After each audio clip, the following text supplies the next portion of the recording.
Oke, kita lanjutkan ya. Sekarang kita lanjutkan ke divergensi dan curl medan listrik. Ini mengingatkan kembali tentang medan vektor yang kita pelajari di awal kuliah. Jadi ini tentang kita menganalisis tentang medan vektor. Di sini adalah vektornya medan listrik, yaitu persamaan medan listrik berbanding terbalik dengan kuadrat jarak.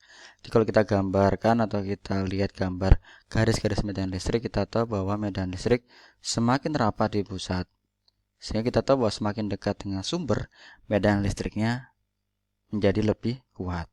Jumlah garis ditentukan oleh seberapa besar energi yang dihasilkan. Dan ini bergantung pada besarnya muatan. Oke, kita lanjutkan. Garis-garis medan listrik tidak pernah saling berpotongan.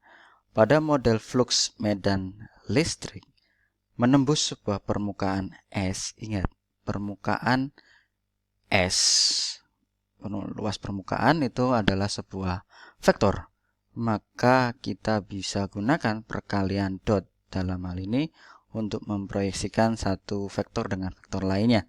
Dapat tuliskan menjadi persamaan 1.11, yaitu fluxnya didefinisikan menjadi integral, atau kita jumlahkan semua proyeksi dari medan vektor medan listrik, didotkan, proyeksikan ke arah dari sebuah luasan tertentu. Atau secara grafis kita bisa lihat seperti ini. Jadi di setiap garis-garis ini kita proyeksikan sejajar dengan DA. Lalu karena ini kontinu, maka kita tidak menggunakan summasi, tapi kita menggunakan integral. Oke, jadi itu definisi secara grafisnya dari 1.11.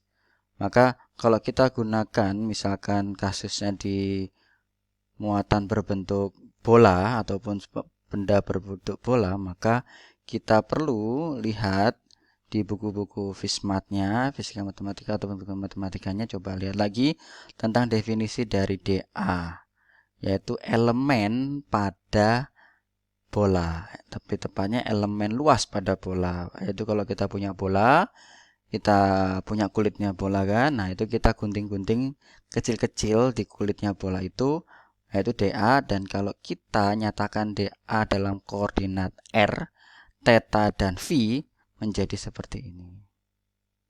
Oke, R, theta, dan V.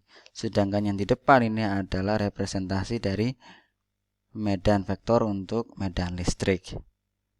Oke, nah karena ini didotkan, maka ya tentu kita lihat vektor satuannya sama-sama radial. Yaitu sama radial, oke, mereka survive, tidak nol. Tapi berapa kita kalikan semua dan kita integralkan semua batas-batasnya. Ingat lagi, lihat lagi buku matematika, buku FISMAT-nya. Kenapa ini bisa menjadi 1.12 Q per epsilon 0? Karena kita harus mengintegralkan d theta dan d v, batas-batasnya coba lihat lagi di buku FISMAT atau buku matematikanya, sehingga menghasilkan 1 per epsilon 0 Q. Oke, sehingga fluxnya, besar fluxnya atau besarnya atau total medan garis-garis medan listrik yang menembus sebuah permukaan tertentu sebanding dengan besarnya muatan yang terkandung atau terlingkupi di dalam luasan tersebut. Artinya kalau kita punya luasan berbentuk bola dan ada muatan di dalamnya, maka seberapa banyak sih medan listrik yang menembus permukaan bola tersebut, ya bergantung kepada muatan yang berada di dalam bola tersebut. Oke, jadi itu intinya. Epsilon 0 hanyalah sebuah konstanta di situ yang nantinya akan bergantung kepada mediumnya. Tapi kali ini kita tidak mendiskusikan tentang medium. Oke, lalu kita bisa teruskan.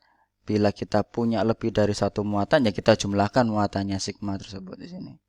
Atau kita bisa nyatakan menjadi lebih sederhana, kalau kita punya berapapun jumlah muatan total yang berada atau dilingkupi, enclosed, di dalam sebuah permukaan tertentu, kita tuliskan dalam 1.13, yaitu integral permukaan E.dA sama dengan besarnya muatan yang berada di dalam permukaan tersebut, di dalam loh ya, di dalam, ingat, garis bawah, di dalam, dibagi dengan epsilon 0.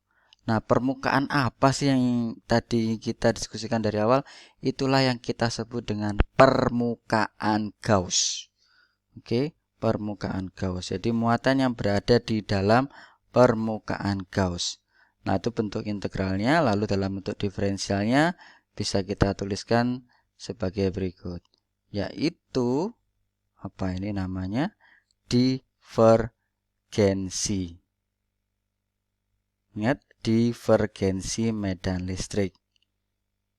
Itu ukuran menyebar atau mengumpulnya medan listrik. Seberapa kuat menyebarnya, seberapa kuat mengumpulnya, ditentukan oleh apa? Ya karena epsilon 0 konstan, yang hanya bergantung yang berubah-ubah hanya rho. Ya, rho itu apa? Rho itu rapat muatan. Artinya berapa banyak muatan di dalam suatu volume, muatan per volume.